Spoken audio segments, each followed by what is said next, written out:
United States of America, and to the republic for which it stands, one nation, under God, indivisible, with liberty and justice for all.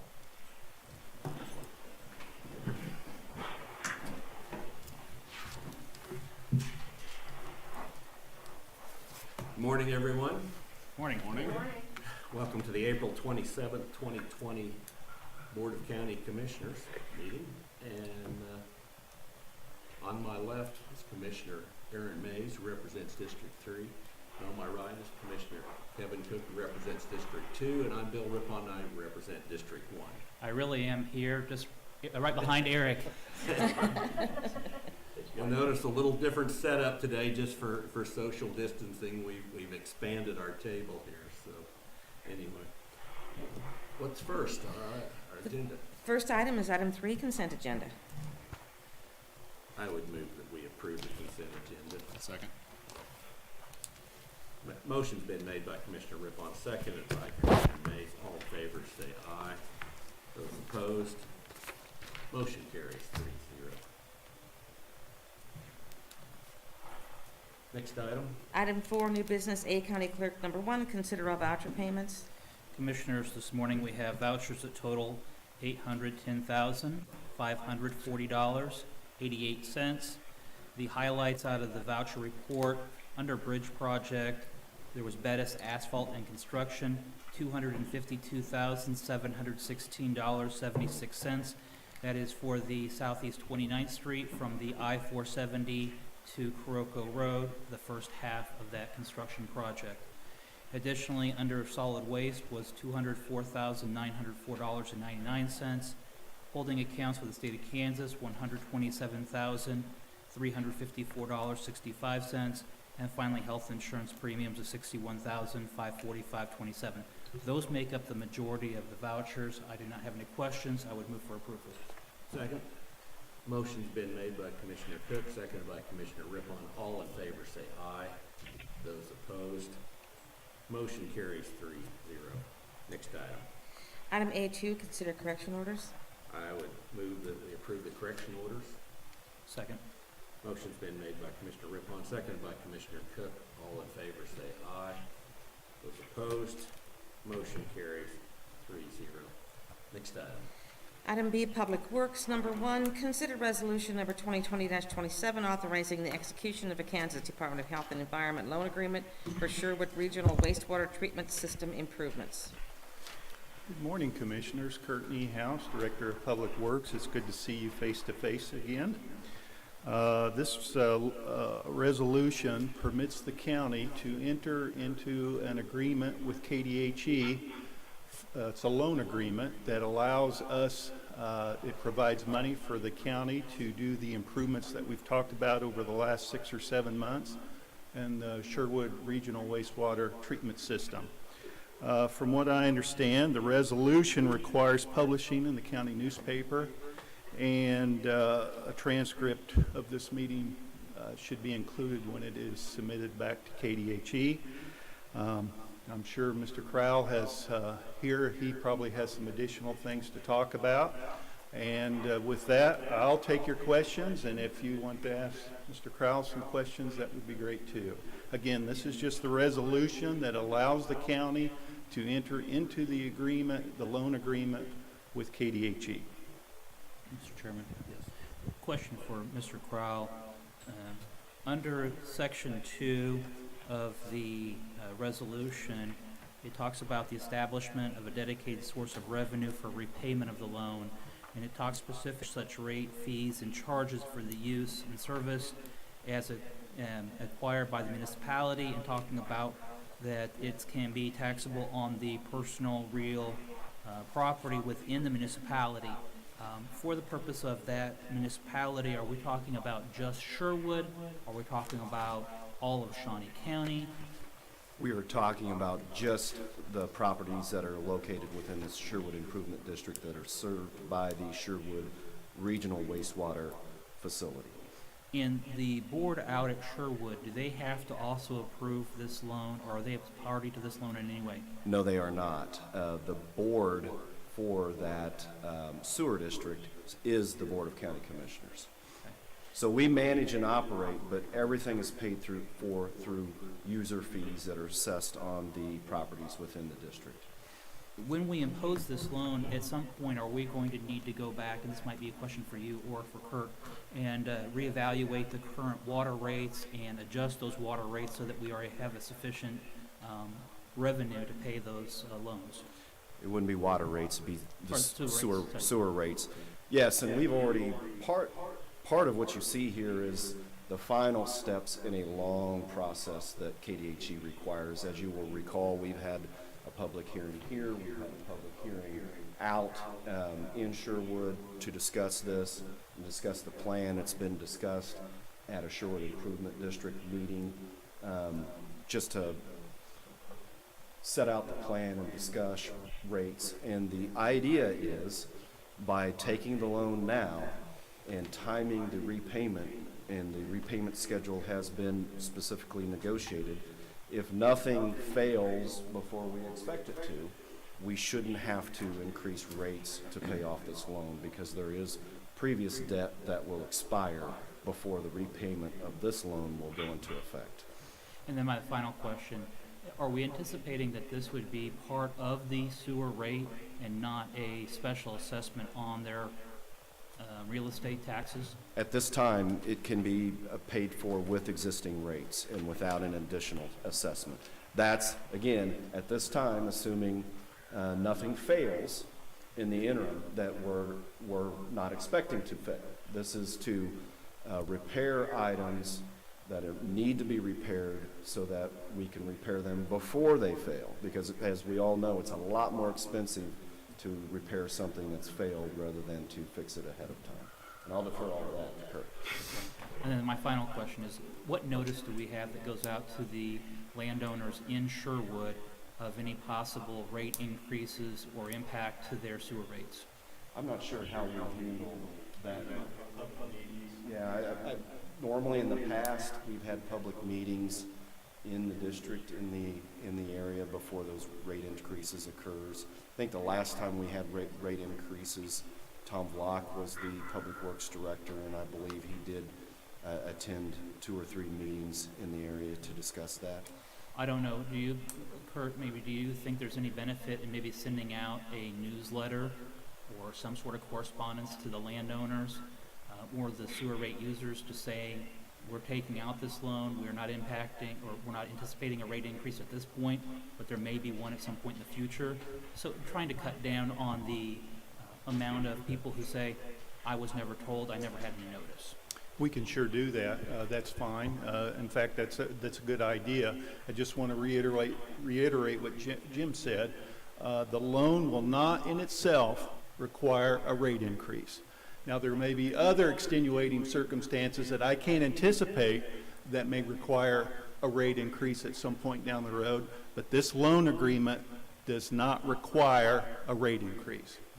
I think it's very prudent for us to have as much notice out to the public as possible, as far advanced as possible, so that we can make sure that the public is aware of how this may impact them.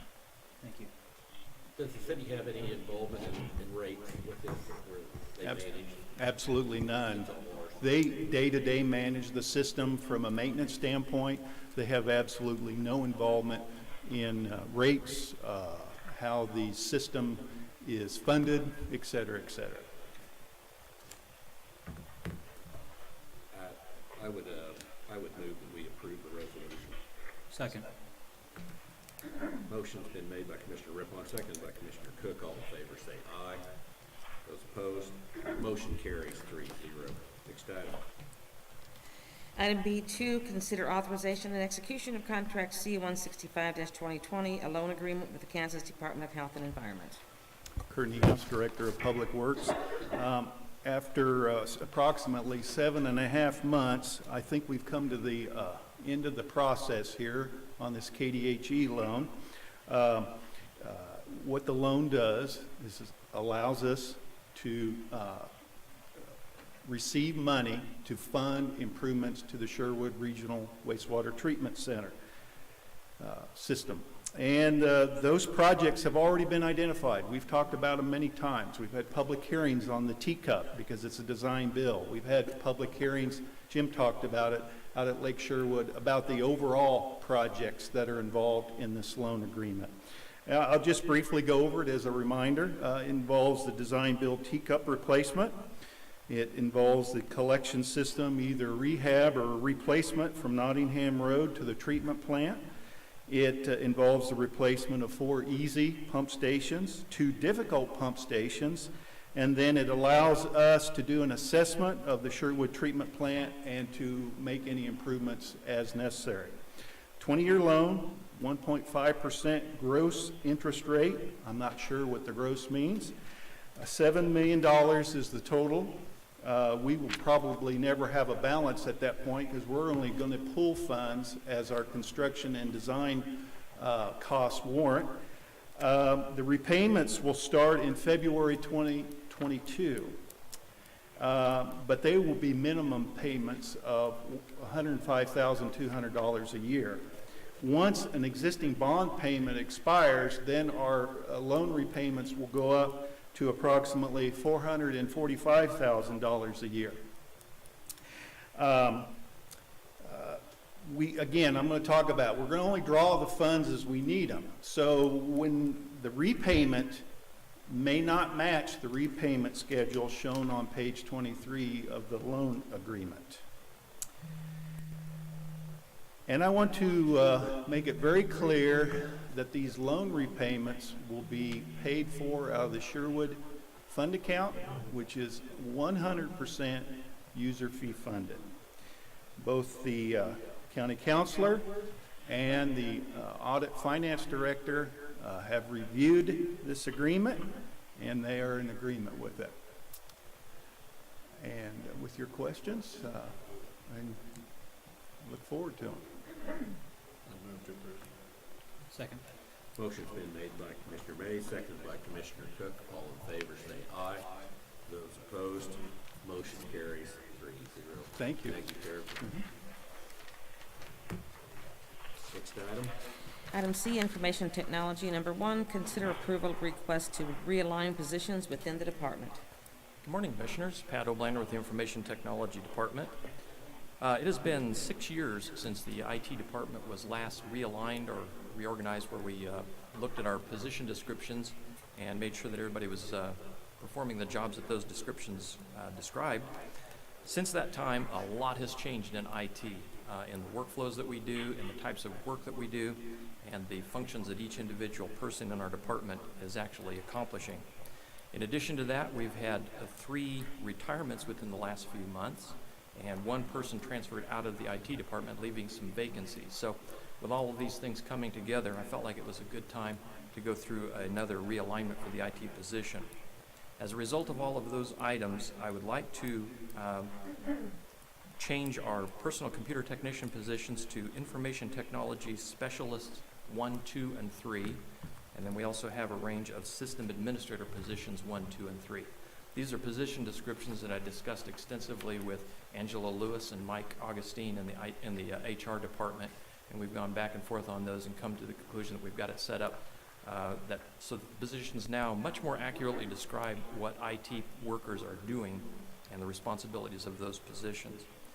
We also have an application developer position that I'd like to create. We currently have application developer 1, 2, and 3. I'd like to create an application developer 4 position. Over the course of the last several years, we've really jumped into the agile software development methodology, which requires a lot more collaboration between team members, and we do need people to step up and be leaders of those groups as they form. We have people that are filling that role very well, and we feel like it's time to have a position that accommodates that in the position description. So with all of those changes being set up, we'd like to rehire for at least 3 of the open positions that'll be caused by the recent retirements and movements. We'll be hiring 1 IT Specialist 1, 1 IT System Administrator, and 1 Application Developer 1. We will also be eliminating 1 Office Assistant position. This is a vacant position. That was one of the retirements. We've redistributed the roles that person held down, very successfully. Again, we visited extensively with Angela Lewis and Mike Augustine regarding that, and they're in agreement that that makes sense to do that. So those are the things that we would like to accomplish. These changes we are asking to be made effective as of July 4th, 2020. Again, in concert with recommendations from the HR office, that would be the appropriate time to have these enacted and then appropriately factored into the pay periods as they come up this year. So effective as of July 4th, 2020. I'd like to thank Angela Lewis, Mike Augustine, and Betty Griner for all of their help and assistance as I went through all of these items. They were very instrumental in helping me through that. One final item I'd like to add is that I ran the calculations for the salary and benefits for 2021 for the IT department, and if these changes are enacted, we will realize a savings of approximately $39,000 from the IT budget that would otherwise have to be expended. If you have any questions, I'd be happy to answer those. I'll move for approval. I'll second. Motion's been made by Commissioner Rippon, seconded by Commissioner Mays. All in favor say aye. Those opposed, motion carries 3-0. Thank you, Commissioners. Next item. Item D, Health Department, number 1, consider authorization and execution of contract C-166-2020 with the LHD Academy of Science for 6 annual memberships to assist with contact monitoring of COVID-19 cases, surveys, and data collection at a first-year cost of $6,000 with funding from COVID-19 response grants and subsequent years covered by the Health Department budget if needed. Good morning, Commissioners. Linda Oaks from the Health Department. Pat O'Blender and I were able to see a demonstration of this system a week ago, and we were both very impressed with how good it looks, and we think it'll be very useful. I think right now Johnson and Sedgwick counties are both using this system for people who are in quarantine to check in, so it doesn't require a phone call. It's done basically by survey on your phone. So I see this as a really good tool moving forward that we can possibly not have quite as much manpower but use technology to do our monitoring. I also think it'll give us a lot of great access to other surveys locally and around the country. So I would like to start with 6 memberships. It could be that after COVID-19, after this whole pandemic is over, we might be able to cut that down because we'll just be using the other surveys that are available. And I'd be happy to answer any questions about the system. When we monitor people, what are we looking at? What are we monitoring? Their temperature? People that are in isolation, those are the folks that are sick, yes, we are monitoring to see how they're doing, if their symptoms are, resolving, so we can get them out of isolation. So we talk to them every day, a nurse does. For people in quarantine, those are the people that are not sick, but they've had contact with someone who is. So I see this system as being very useful for those folks that are good with technology. We talk to them every day, just be sure they're still feeling okay, and after 14 days they are released from quarantine, as long as they don't become symptomatic. But if they do become symptomatic, then we know right away, and we also know they have hopefully not had contact with anyone else, so it stops the transmission. Linda, can you explain exactly why we need 6 annual memberships? Is there a specific reason for that? We just looked at which of our staff members could benefit from using this, and there's 6 people that I can think off the top of my head that can either help with the COVID-19 monitoring, getting that set up, and then also using this, for instance, if Susan wants to do some surveys around the Community Health Improvement Plan, this is the platform she can use. So we felt like 6 was a good number to start with, and again, I hope we can decrease that in the future. Great. If we were to purchase this, how soon would it be available to us Today, today? yes, right, this minute. Okay. I'd move to approve. Second. Motion's been made by Commissioner Mays, seconded by Commissioner Cook. All in favor say aye. Those opposed, motion carries 3-0. Thank you. Next. Item E, Parks and Recreation, number 1, consider authorization and execution of contract C-167-2020 with the North Topeka Rays to lease facility space at Shawnee North Family Aquatic Center for practices and a swim meet for a $2,500 fee to the general fund. Good morning, Commissioners. Andy Libby, Parks and Recreation. Before you today is a contract basically run their swim practices and meet at Shawnee North Family Aquatic Center. It's very similar to the Topeka Swim Association and what they do at Batesville. A little bit different, but pretty much the same. And I'd be glad to answer any questions you may have. These funds are to make up for lost revenue on days where they have their swim meets, is that correct? That is correct, Commissioner, and it also covers the price of our guard. We have one guard there for practices and then 3 for the swim meet. So it covers our expenses and the revenue lost in the evening of the swim meet. Any other questions? Mr. Chairman. Yes. Randy, can you, on the attachment A, the weekday practices are Monday through Friday, beginning on May the 26th, running through July the 31st, with the swim event actually being on June the 24th. What if our pools aren't open by that point? What if there's a recommendation that we do not hold the swim meet on the June 24th? What discussions have you had with the Rays? I mean, if they're going to be putting out a lot of money in advertising and fees and hoping that they're going to use this as a fundraiser, and it's canceled, what provisions, what discussions have you had with them? Well, I know Dave Aliker, our aquatic supervisor, has talked to them, and they realize there could be restrictions, there could be delays. With that, we had altered the contract at a later time or amend the contract to meet, the needs that, we have to operate under.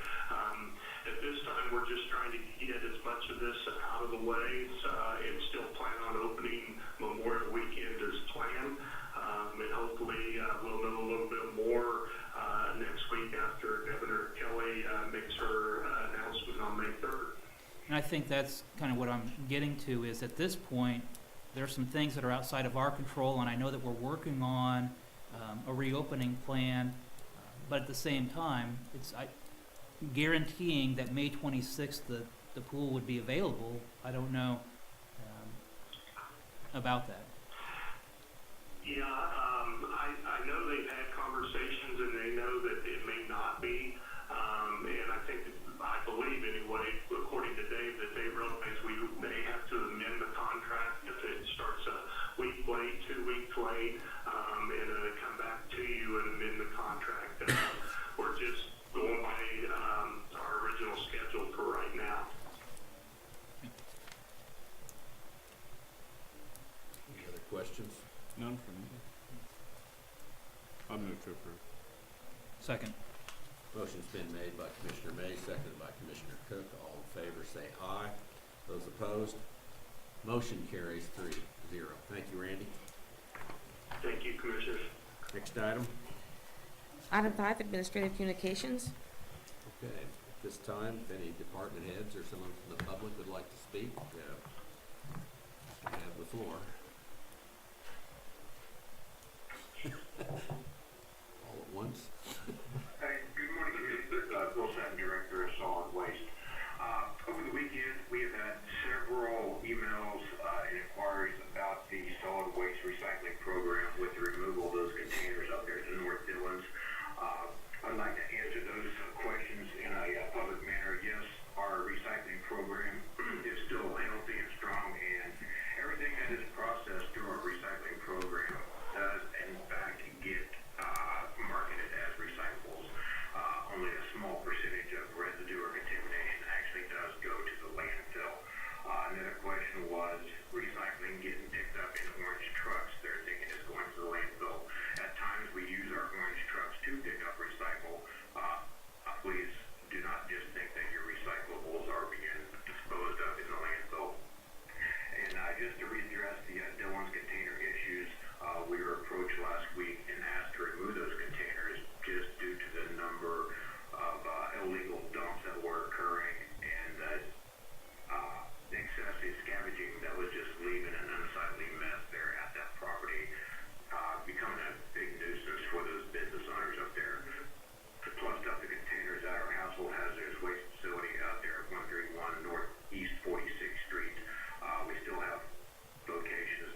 from me today.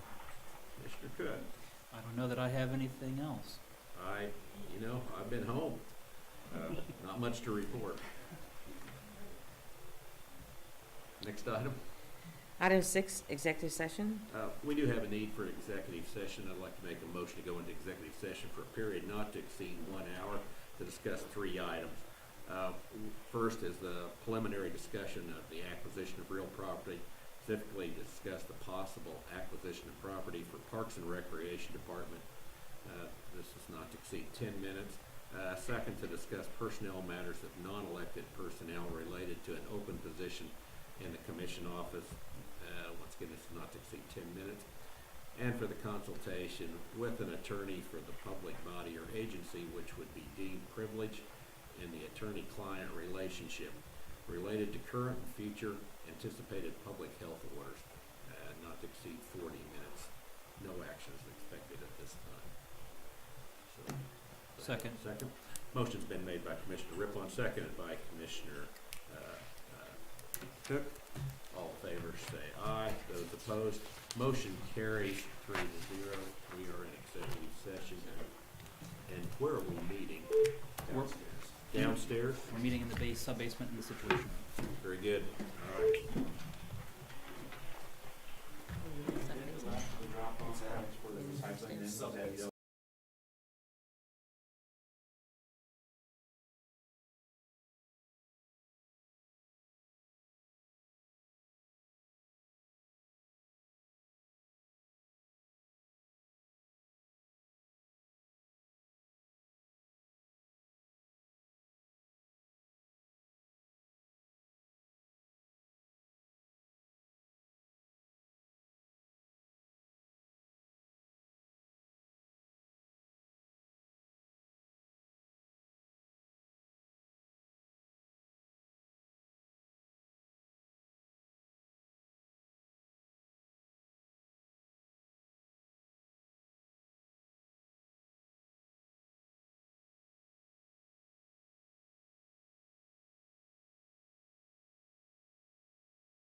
we're back in session. Our executive sessions are over, and no action at this time. Meeting adjourned.